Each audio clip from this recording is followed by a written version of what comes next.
Gabriel Attal. Bonjour. Est-ce que ce discours d'aujourd'hui du président de la République doit servir à redonner un cap, un élan, du souffle à l'action du président et du gouvernement? Il y a un cap, il y a un souffle, on va très vite. Je pense que ce qui est important aujourd'hui, c'est que le président de la République, en s'adressant à la représentation nationale et donc aux Français, explique comment est-ce que, pendant cette deuxième année du mandat, la France va s'organiser, continuer à se réformer pour garder sa place et conquérir de nouvelles places dans un monde troublé, dans une Europe un peu bousculée par les populismes. C'est ça qui est important aujourd'hui. Pas forcément redonner du souffle à l'action publique. On le sent bien dans les sondages, il y a une espèce de petit flottement. On va y revenir dans le détail sur ce que ressentent les Français. À quoi est-ce qu'il est utile? C'est un rendez-vous qui est utile. Le rendez-vous du 14 juillet, visiblement, ce ne sera plus une interview traditionnelle du président de la République. En quoi ce moment-là est déterminant pour cette fin d'année présidentielle? Oui, je crois que c'est utile. C'était un engagement de campagne du président de la République. Il s'était engagé chaque année à revenir devant la représentation nationale et donc devant les Français pour rendre des comptes. Oui, mais c'est un progrès. Un président qui rend des comptes, c'est un progrès en matière de transparence, c'est un progrès politique. Il ne le fait plus lors d'une interview face à des journalistes qui peuvent être parfois des contradicteurs. Il le fait face à un Parlement réuni en congrès. Il fait des interviews par ailleurs face à des journalistes qui sont de vrais contradicteurs. On l'a vu il y a quelques mois, il y en a eu plusieurs dans une semaine. C'est important aussi de s'adresser dans ce contexte qu'est le Congrès, qui s'inspire un peu du discours de l'État de l'Union qu'on peut voir aux États-Unis, avec chaque année ce rendez-vous de transparence pour que le président de la République puisse rendre des comptes. En quoi un rendez-vous de transparence? Les mots ont leur importance. Vous savez bien que Jean-Luc Mélenchon, lui, considère que, d'ailleurs, ils ne viendront pas, les insoumis au Congrès. Il dit qu'il ne veut pas répondre à la convocation de sa splendeur Macron Ier. Oui, tout ça, c'est du slogan. Ils avaient les mêmes l'an dernier. C'est par ailleurs assez cocasse quand on sait que Jean-Luc Mélenchon, qui s'est prétendu le candidat du peuple, est celui qui se comporte le plus comme un roi, qui ne supporte pas la contradiction, qui ne supporte pas que des personnes émergent, y compris autour de lui, parmi ses propres amis, qui fait le tri entre les bons Français qui ont voté pour lui et les mauvais Français, les bons journalistes qui disent du bien de lui et les mauvais journalistes. C'est lui qui a la pratique la plus monarchique de la politique. On ne peut pas d'un côté se faire les chantre de la transparence, de la démocratie, et de l'autre côté, quand le président de la République vient rendre des comptes, faire la politique de la chaise vide. Donc tout ça, c'est assez superficiel. Est-ce que le lien entre le président de la République et les Français s'est abîmé en un an? Je ne crois pas. Moi, en tout cas, qui me déplace beaucoup sur ma circonscription, j'étais ce week-end sur les marchés de Vanves, d'Issy-les-Moulineaux, de Boulogne, de Meudon. J'ai discuté avec beaucoup d'électeurs, il y a des attentes, il y a parfois des inquiétudes, il y a parfois des doutes, mais il y a des attentes, et surtout, il y a un mot qui revient toujours, c'est la détermination. Et je crois que les Français étaient en attente d'un président qui tient ses engagements, qui tient sa ligne et qui réforme le pays. C'est pour ça qu'Emmanuel Macron a été élu. Il y a d'autres mots élu. qui ne reviennent pas quand vous allez vous promener sur les marchés?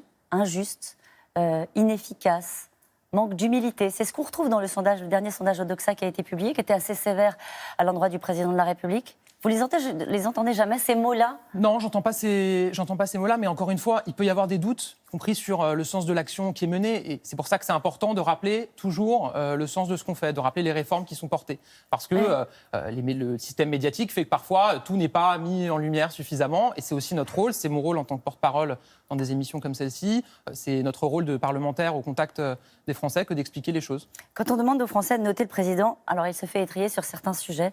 C'est la période du bac, donc les Français aussi ont pu noter le président. L'immigration, la sécurité, la maîtrise du chômage, moins de 5 sur 10 pour le président de la République. La politique menée, je le disais, est jugée inefficace. C'est peut-être le mot qui fait le plus mal quand on est macroniste, l'inefficacité. Mais je pense que les Français ont été habitués à des annonces, des réformes qui étaient lancées sans qu'elles aillent au bout et sans qu'ils puissent en percevoir les effets. Donc moi, ça ne me surprend pas vraiment qu'entre le moment... Pourquoi sans qu'ils puissent en percevoir les effets? Ça ne m'étonne pas qu'entre le moment où des réformes importantes sont lancées et le moment où les Français perçoivent qu'elles insufflent un changement dans la société, il y ait ce petit moment de flottement et de doute. Voilà, il faut continuer, justement, il faut tenir son cap, il faut continuer à réformer, à porter des transformations, et c'est ça qui fera que les Français seront convaincus. Est-ce que vous reconnaissez qu'il y a eu des erreurs? Des erreurs, par exemple, de communication? Il y a eu, oui, sans doute, des flottements de communication. Sur les pensions de réversion, par exemple. Je ne vais pas faire langue de bois et dire que tout s'est passé normalement. Il y a eu des annonces contradictoires qui ont été portées. Tout ça a été clarifié. Ça explique peut-être aussi un peu les flottements que vous pouvez décrire dans les sondages. Tout ça a été clarifié. Et maintenant, il faut continuer à aller de l'avant. Une partie de votre famille politique exprime désormais publiquement ces états d'âme et demande un rééquilibrage social de votre politique. Vous leur répondez quoi? Ce sont des députés de La République En Marche qui le font dans les médias, dans des tribunes, pour dire en même temps ça ne fonctionne pas. Aujourd'hui, le président ne marche que sur sa jambe droite. Déjà, ils peuvent le faire, ils le font publiquement. Ils ne sont pas sanctionnés pour ça? Non, Non. vous savez, nous, on a une liberté de parole. On est un groupe de 312 personnes, il faut se rendre compte, qui viennent d'horizons politiques totalement différents et dans lequel on n'a pas instauré une espèce de discipline martiale. On fait justement, on valorise cette diversité, on valorise ces points de vue différents. Ça apporte des choses aussi à l'action. On valorise peut-être pas quand même. Vous les encouragez pas à la dissidence? Si. Non, enfin, on n'encourage évidemment pas à une quelconque dissidence, mais je vais vous dire, personne n'a envie d'être en dissidence, puisque ce qui rassemble les 312 députés de notre groupe, c'est la loyauté au président de la République, au Premier ministre et le soutien à la politique qui est menée. Il peut y avoir des doutes, encore une fois, vous avez fait état de déclarations, mais voilà, il faut aussi continuer à expliquer. Mais qu'est-ce que vous en pensez, vous, porte-parole de La République En Marche, jeune élu, voilà, vous avez fait la campagne d'Emmanuel Macron au plus près, vous avez sans doute été séduit par ce discours équilibré, ce en même temps. Est-ce que vous pensez, quand vous allez vous balader sur vos marchés, justement, il n'y a pas cette attente de rééquilibrage social de la politique? Non, et quand il y a une attente de rééquilibrage social, ce qui me frappe, c'est que quand on explique ce qu'on fait, quand on déroule les réformes qui ont été portées en matière d'éducation, en matière de formation professionnelle, en matière de valorisation du travail, y compris pour les travailleurs modestes, travailleurs pauvres qui travaillent beaucoup, qui travaillent dur, pour un salaire qui ne leur permet pas de vivre tout à fait décemment. Quand on leur explique tout ça, ce que me répondent les Français, c'est « Pourquoi est-ce que vous ne le dites pas plus ? Pourquoi est-ce que vous ne l'expliquez pas mieux ?» Et si je suis là ce matin, c'est aussi pour le dire. Peut-être que vous n'êtes pas audible. C'est une des critiques qui a été formulée par des économistes qui ont travaillé auprès d'Emmanuel Macron, considérant que certains ministres sociaux, on va les appeler comme ça, n'étaient pas suffisamment audibles. Moi, je ne donne pas de bons et de mauvais points au ministre. Il y a une action très forte en matière sociale qui est menée. Et on change totalement de logiciel, c'est vrai.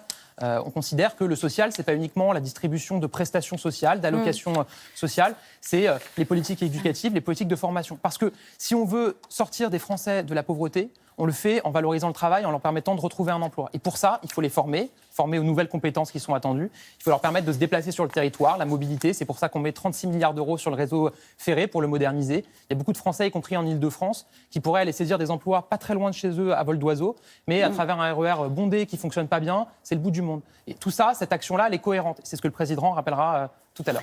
Merci beaucoup, Gabriel Attal, Savoulan.